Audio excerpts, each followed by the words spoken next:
I want to thank you all for coming here today. To us, this is a holy place. This is a place which is significant of our history, what we were and what we became. And in the few minutes I have today, I want to familiarize you with a couple of points here and explain why these are so important to your history. I urge the young people here today, I urge you to seek more of this history. I want you to notice that when that flag passed and when our national anthem was played, we observed the dignity and the sacrifice of all the people that preceded us, because this is our country. We respect it and don't expect us at any time in our life to have coincidence or understanding of the athlete who will kneel at a public program, or those who profane our flag or the dignity of what this country was and what it shall become. So let me take you back to where, thank you very much. Let me take you back to where we came from. The average gentleman you see here, including myself, was born usually just slightly previous to 1928. 1928. 1929, the stock market failed, Black Friday. 1933, 4 years later, the banks failed. Those of our parents, our grandparents lost their homes, their savings. And we went into one of the greatest depressions that the world has ever experienced. And when the Japanese attacked Pearl Harbor, December 7th, 1941, we had just emerged from a depression. And then I asked you to assess where we were and how old we were. We recruited 16 million, as you've said, put them in uniform. 16 million, 12.5% of our population. As you walk down these aisles, observe these panels that you see here. They're called bas-reliefs. They're done in bronze. They celebrate the greatest generation, which included the women. We went to war, and the majority of those who went to war were men, but there were women there too, I understand. But the women at home stood in for all the things we had to do. And so, President of the time, President Roosevelt, you'll only remember him, I'm sure, looking at you, by reputation in history. He ran for 4 terms. He never fulfilled the 4th term. But in 1938, we were not yet in the war, but the war in Europe was raging. And he decided to create something called the Merchant Marine Act. Now, as an explanation of where we served, there were 250,000 of us that were recruited to eventually serve in the Merchant Marine. Let me tell you how it works. In this 1938, the Merchant Marine Act created 3 training stations, one in California, one in Florida, and one in Sheepshead Bay, New York. And we conscripted young people. We conscripted people like myself. I was 16. And there were many, don't leave now, ma'am, I'm going to get better. We were 16, and I want you to look at today, look at yourself, and look at your family. What do 16-year-old people know? What did they understand? And how did it come about that we put 16-year-old people into service? It came about because we suddenly found out we didn't have enough ships and not enough men. So the Merchant Marine Act, the Merchant Marine has been a facility that has existed since the Revolutionary War. The wartime Merchant Marine was created, and the United States Maritime Service, represented here today, was put into activity, and they created these 3 training stations, and then they created Kings Point. And you saw our flags pass before you here. You saw the triumphant feeling of those people who are from Kings Point. There's a young cadet from there today that came up and introduced himself earlier. We fly a battle standard from our flag at Kings Point, the only one of the Academy's privileged to do so. And the unwritten story that you may not know anything about. When you graduate from the U.S. Maritime Service Academy, you first of all complete 3.5 years before you get your commission, and then you're sent to sea for 6 months. and then come back and receive your commission. But you see, in wartime, these young men, they were called cadets, mostly under 20 years of age, went to sea. 142 of them never came back. Now, my service, called the United States Maritime Service, U.S. Merchant Marine, is called the little-known service. There were 250,000 of us recruited. There are less than 1,500 of us alive today. And I say this to all veterans. Get an opportunity to know us and touch our flesh. We will not come this way too often again. 400 of us die every day. And this place is a hallowed sanctuary for what we feel and what we think. And we say nothing in this world can take that away from us. But now what's the other part of the story? The war ends in 1945. You heard I was 16 years of age, 4 days after that war ended. Still a child. We came home broken in heart and spirit. We came home to a country that didn't understand where we had been. Despite the fact that you raise our flag and you thank us for your service, we understand that. Then we say, find out our history. I want to lead you in a piece of history of the U.S. Merchant Marine. As you walk around this side, you'll see in the flowing water area, and I'm pointing now where it says Atlantic, you will see there the Merman's Run. The Merman's Run is one of the greatest disasters in naval history.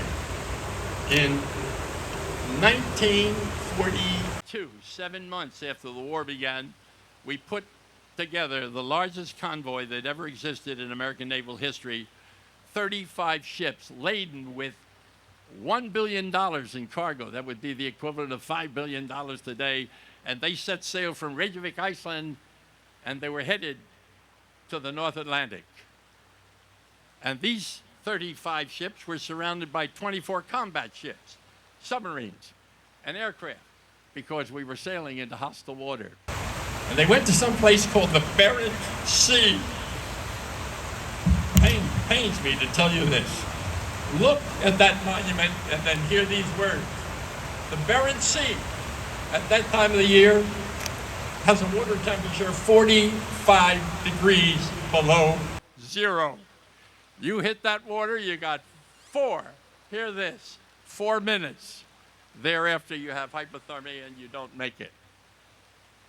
And in the midst of that convoy, sheltered and guarded by the combat ships, a British admiral, Lord Pound, made the observation it would be best to pull away our combat support because in Oslo, Norway, the largest battleship in the world was there, the Tirpitz, and they were afraid of that coming out. So they pulled away the combat support for these ships. Now these ships, we had a crew of merchant mariners, and we had a group called the Armed Guard, supplied by the Navy. And we're pulled away. And now I want you to think of those young sailors on those merchant ships who knew they were going to die because you can't make it in that water. And when it was over and the Germans attacked, there were 11 ships left. That's all that were left. You didn't get that in your history book in high school or college. Why don't we rant for the truth to understand what these people, what those people I represent did? And from that comes an understanding of what we were called to do. Do you understand that when a plane took off to bomb Japan, that the head man, the head pilot, was probably 23 years of age, and they called him boss? Now I want to take you to 1943, which is the second worst disaster in the career of the U.S. Maritime Service, U.S. Merchant Marine. And you probably never heard of this either. Bari, Italy, on the Adriatic, a port where the cargo ships and the tankers went in to unload.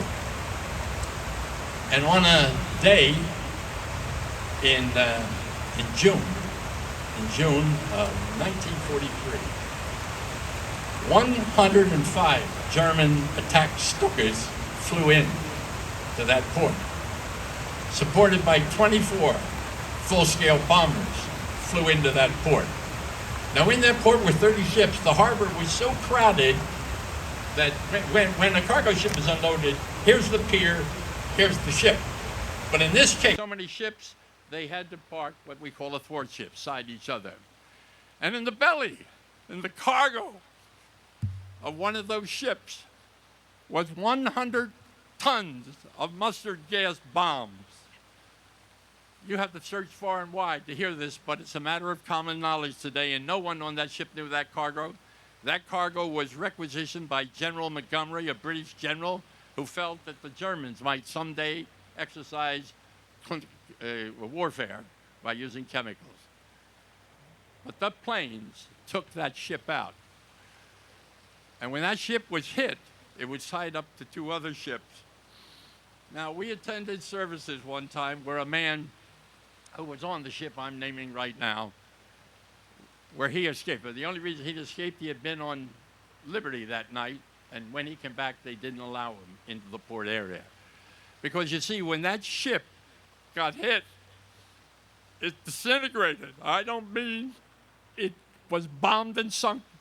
It was disintegrated. Now, I'm telling you a story of that you may never hear, and I ask you to look it up. Bari, Italy, often called Second Pearl Harbor or Little Pearl Harbor. 1,000 military, merchant seamen, and civilians died. That wasn't the end of it, because mustard gas is also implosive. And this great cloud surrounded the area of that harbor, and everyone who took a breath, everyone who inhaled the fumes of disaster. So we lost thousands. We lost thousands. We lost thousands. So I ask you today, and all you do to search our history, take the time to meet us, know us, and we thank you all for being here.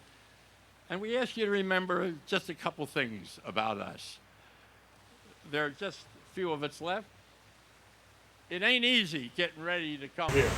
These people travel great distances to come here. To see a man that was in a prison camp, there's no way for you to know or understand what he was doing or what he was subjected to. And here is a gentleman over here was in 3 wars. He didn't give up after the first one. He went to the second and the third. And from these 3 wars, he takes a history. And where will our history be concerned? They don't teach it in your schools. They don't teach it in your university. And God bless me, I'm a Christian. They don't teach it in the churches either. But if you don't understand your history, you're doomed to repeat it. I want to share with you something, so it's not all gloom and doom. I hold in my hand the Congressional Gold Medal. This is the largest award that Congress can issue. And last week, on the 18th, I received this medal, as did some of my fellow World War II mariners. This medal says, we thank you. The people who gave it to us repeated, we are sorry it took so long. You see, when the war ended, my group was not in the GI Bill. We were left out. It was an accident. Everybody agreed that it was a mistake. That was 1945 when we found out we weren't in the GI Bill. And they rectified it in 1988. 43 years after the war ended, they gave us the GI Bill of Rights. Gave us the right to buy a house. I want you to think of it. I was 61 years of age, and I'm a youngster compared to some of these guys. But we take nothing away from that. We say, this is our country. We stood. Every one of these people stood and took an oath. And we took an oath to represent our country, to protect our country. And the Merchant Marines fought on 5 continents. Everywhere we fought, they were there. We delivered 15 million tons of war material to Europe. We delivered 13 million tons of war material and troops to the South Pacific. We delivered 8 million tons to the Mediterranean and 5 million tons to Russia. And with it all, then, we took a part of our life, our youth. We gave up our youth. It no longer existed. So as I wrap up today, and I ask you to search out these pieces of history, because today with the internet you can find all these things. I want to leave you with something that I used when I received this medal. I was a spokesman for for everyone who received this medal. I'm honored to be their spokesman. I'm honored to know these guys. We come from different walks of life, from different places in the world, but we are brothers. And this place makes us understand what others mean. And so when I received this medal, I took time to thank everyone, and this is how I end. I say I want to take you back 200 years in the way we called our children to war. This is in Britain, in England, and Scotland, where the law was at the wars at the time were prefaced. And the army came into the town and stood in the village square, and they played the bagpipes. They played a skirl on the bagpipe to draw attention to the fact that all men of military age were going to be conscripted on that day. And so there was a hymn written about it. It is called Londonderry Air. It appears in about 57 hymnals. Unfortunately, it's in Gaelic. But in 1910, a barrister in England created the words, which I'm going to give you now, which open to a song called Danny Boy. And if you hear the frame of Danny Boy and the pentameter at which it is sung, it's a father saying goodbye to his child that he may never see again. And so it starts in the brogue, oh, Danny Boy, the pipes are calling from glen to glen and down the mountainside. The summer's gone and all the flowers are dying. 'Tis you must go, and I must bide. And that's the way we were sent to war. And then the day the war ends. And the day the war ended for me was August 15th, 1945. We were first called. They broke radio silence and told us. And they told me 4 days later, I would turn 17. I want you to think about what youngsters know and what they don't know. We are the youngsters that they talk about. And so, as that song ends, there's a lamentation, a prayer. And now I have taken the liberty of paraphrasing the words. But here's my ending to you. But should I return when the guns of war have silenced and I am dead, as dead I well may be, please come and find the place where we are lying and kneel and say an Ave, a prayer for us. And we shall hear the soft yitridibbles, and on our tombs will soft and warmer be, if you're not fair to tell us that you honor us. Then we will sleep in peace for all eternity. And so when you're with others and they say, where were you today? Tell them about the World War II Memorial. Tell them about those that sat with you today, those that braved the heat of that sun, and tell them about these people who directly or indirectly gave solace and sanctuary. And then say to them, say to the people you meet, we gave up our yesterdays for their tomorrows. God bless you.